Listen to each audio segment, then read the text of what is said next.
Канымай Нажимидин кызы аккан оорусу менен ооруп келет. Ал болгону 26 жашта. Өлкөдө эмес, чет жерден операция кылдырууга муктаж. Ал үчүн кайрымдуу элден жардам сурайт. Саламатсыздарбы, кыргыз элим. Мен атым Канымай, 26 жаштамын. Үй бүлөлүүмүн, 2 баланын апасы боломун. Жакшы эле балдарымды карап, ойнотуп, декреттемин да. Жакшы эле балдарымды каратып, ойнотуп жүрсөм, бир күнү эле температура болуп калдым.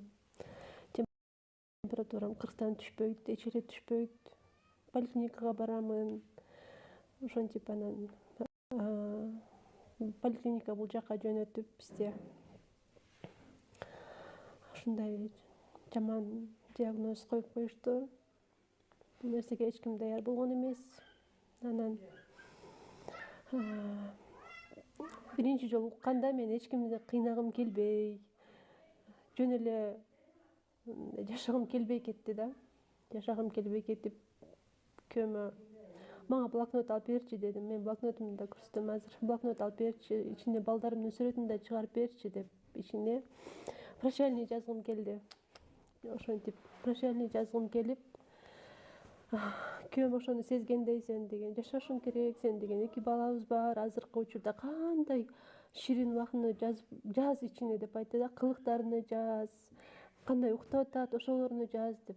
Анан ошол моментте мен аябай мындай балдарымды ойлоп, жашоого болгон сезимим дагы бир жолу ойгонуп кетти, катуу болчу.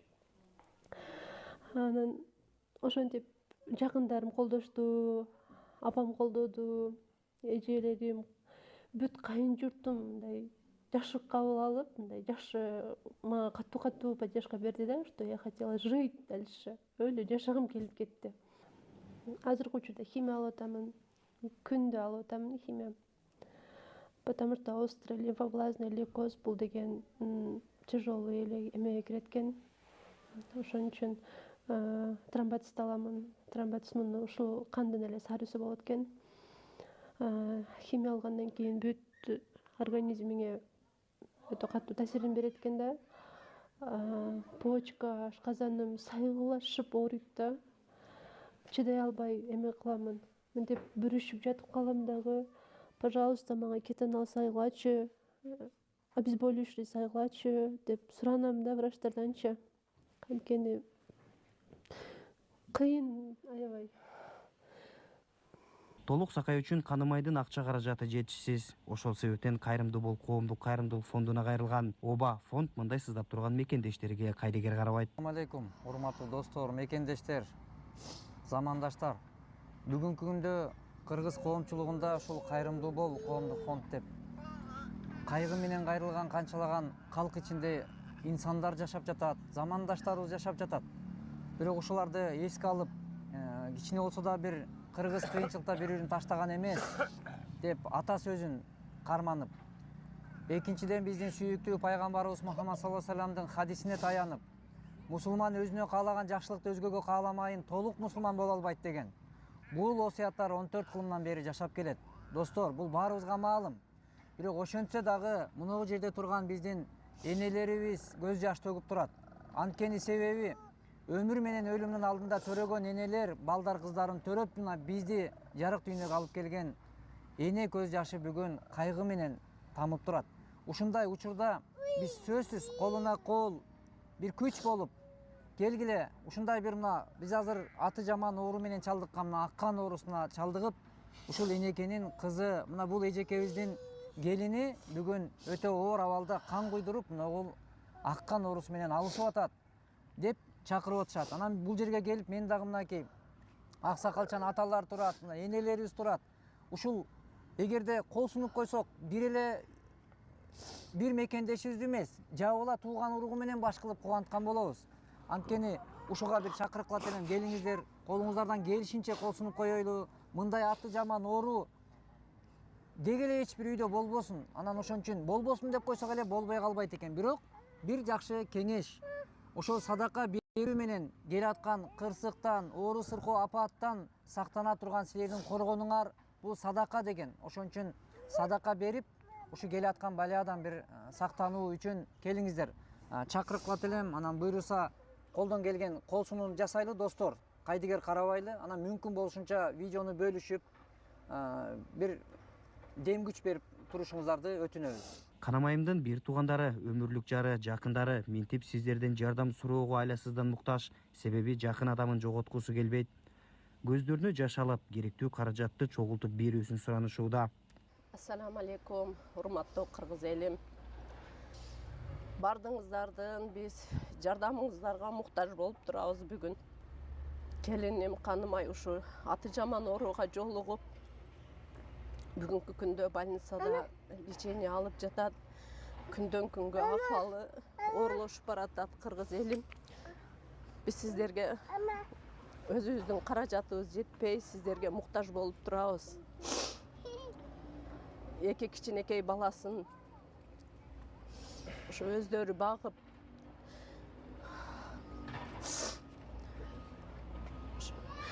балдарды ата энеден ажыратпасын, эч бир адамды баласыдан ата энесин ажыратпасын кыргыз элим. Сиздердин жардамыңыздарга биз муктаж болуп турабыз. Урматтуу кыргыз элим, мен кызымды жоготуп алгым келбейт. Колуңуздардан келген жардамды аябаңыздар.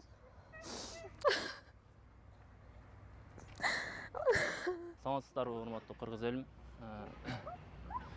Биз ушу Канымай экөөбүз баш кошконубузга 3 жыл болоюн деп калды. Ушу 3 жылдын ичинде бизге Кудайым ушундай эки периштедей баланы берип койду, бирок артынан ушу оору дагы келип чыкты. Ушу ооруну өзүбүз жеңебиз деген үмүттө ушу Кыргызстан Республикасынын онкологиясында биз ушу айлардан бери жүрөбүз. Тууган туушкандар менен ушу дарыны жеңебиз деп аракет кылып келатабыз. Анан биздин тууган туушкандар менен ушу дарыны жеңебиз деп аракет кылып келатабыз. Анан биздин күчүбүз аз болуп калат экен, ошон үчүн сиздерден жардам сурап ушу кайрылып атканыбыз. Assalomu alaykum kırgız elim. Karındaşım Kanmay. Şu rak orusu neyini ort kal dedi. Şu Indiyaga barıp darlanууга каражатыбыз жетпей атат. Ошо колдон келишинче жардам кылып коюшуңуздарды суранабыз.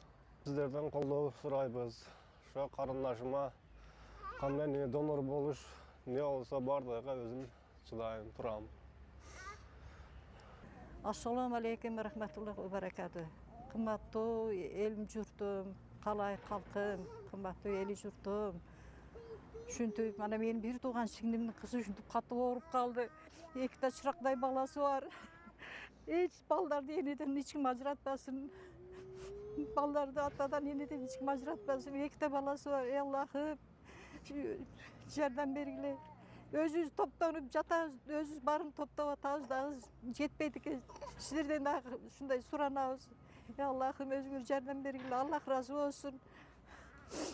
Азамат Байматовду тааныйбыз. Азамат Байматов дайым немеден көрүп сүйнөбүз. Канча адамдарды алып барып келип атат. Аллах разы болсун. Өмүрү узун болсун ушу балдардын дагы. Аллахым şu Канмайга дагы жардам берип коюңуздар. Колуңуздардан келгенди. Өздөрүнүкү жетпей атат. Бардыгыбыз эле аракет кылып атабыз. Кантип карап турабыз.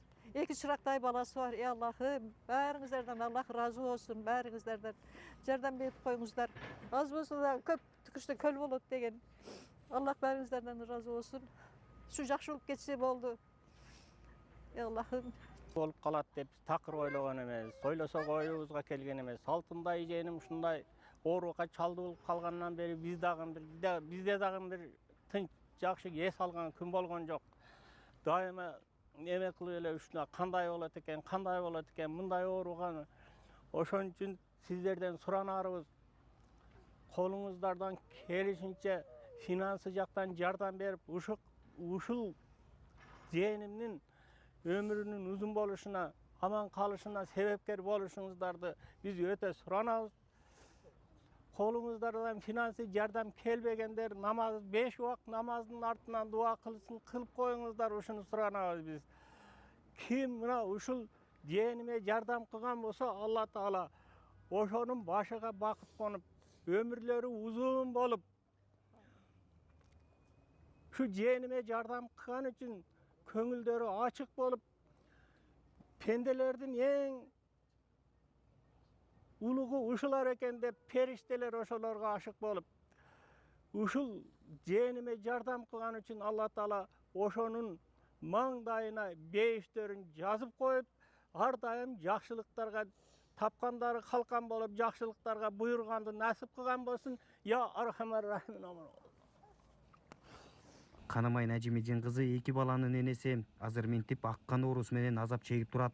Жаш кезинде балдарын энесиз калтыруудан корккон мекендешке Кайдыгер Карабай жардам берүүгө чакырабыз.